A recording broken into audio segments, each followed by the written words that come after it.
मित्र कहते हैं यदि कोई भूखा हो और उसे आप उस भोजन करवा दो तो उसकी एक समय की क्षुधा नाश हो जाती है, उसकी भूख शांत हो जाती है।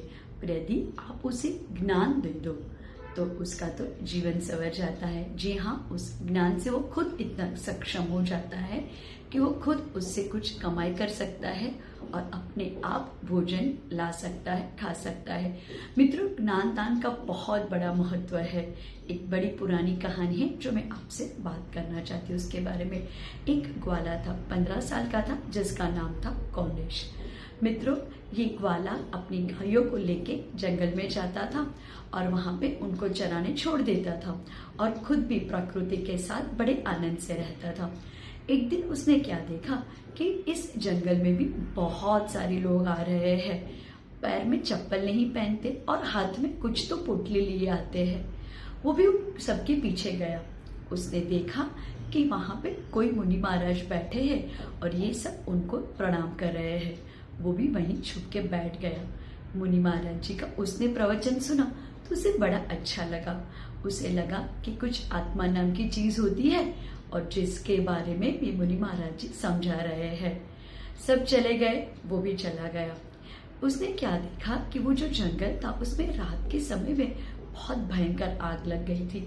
चारों ओर जहां देखो वहां पे दावानल था, पर एक पेड़ था और उस पेड़ के वहां पे उसने क्या देखा कि बिल्कुल भी वहां पे जो पेड़ था वो जरा भी नहीं जला था। अरे, इतनी सारी अग्नि से पूरा जंगल जल रहा था और ये पेड़ सुरक्षित कैसे हो गया? वो वहां चला गया तो उसने वहां पे कुछ ताड़पत्री देखी और उसने ध्यान से देखा तो उसे लगा कि शायद इसमें कुछ जैन मुनि महाराज की किताब हो सकती है, तभी तो ये पूरा पौधा बच गया, पूरा पेड़ बच गया। उसने अपने मस्तक को झुकाया और संभाल के उस जो किताब थी ना उसे अपने हाथ में ले लिया और फिर वो धीरे से अपने आप को उस आग से बचाते हुए उस पुस्तक को लेके वहां से निकल गया। उसने सोचा कि ये पुस्तक मेरे क्या काम की, मुझे तो कुछ समझ में नहीं आ रहा है। पर हाँ, उस दिन सब लोग वो महाराज जी के पास बैठे थे और महाराज जी उनको कुछ उपदेश दे रहे थे, तभी भी कोई किताब उनके पास थी। हो सकता है शायद ये किताब मैं मुनि महाराज को दे दूं तो उनके कुछ काम में आ जाए। वो इधर उधर उन मुनि महाराज को ढूंढने लगा और जब मुनि महाराज मिले तो उनको नमोस्तु करके उनके पास बैठ गया और उसने उन्हें वो किताब दे दी।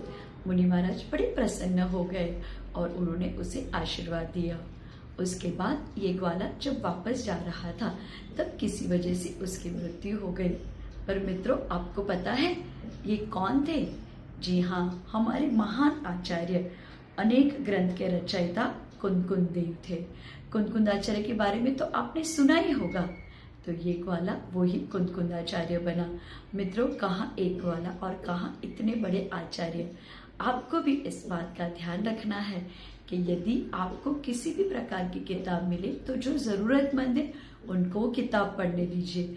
मंदिर में आप जाते तो वहां भी किताब संभाल के रखिए और यदि आप इस किताब को जिनको सच में जरूरत है उन तक पहुंचा देते हो तो आपको भी असीम पुण्य की प्राप्ति होती है। तो मित्रों, ये कहानी को सदैव याद रखना। ग्वाला बना कुंदकुंदाचार्य और आप भी अपने जीवन को ठीक उसी तरह ज्ञान दान में आगे बढ़ाइए, तभी तो आपका भी तो विकास होगा। जय जिनेंद्र।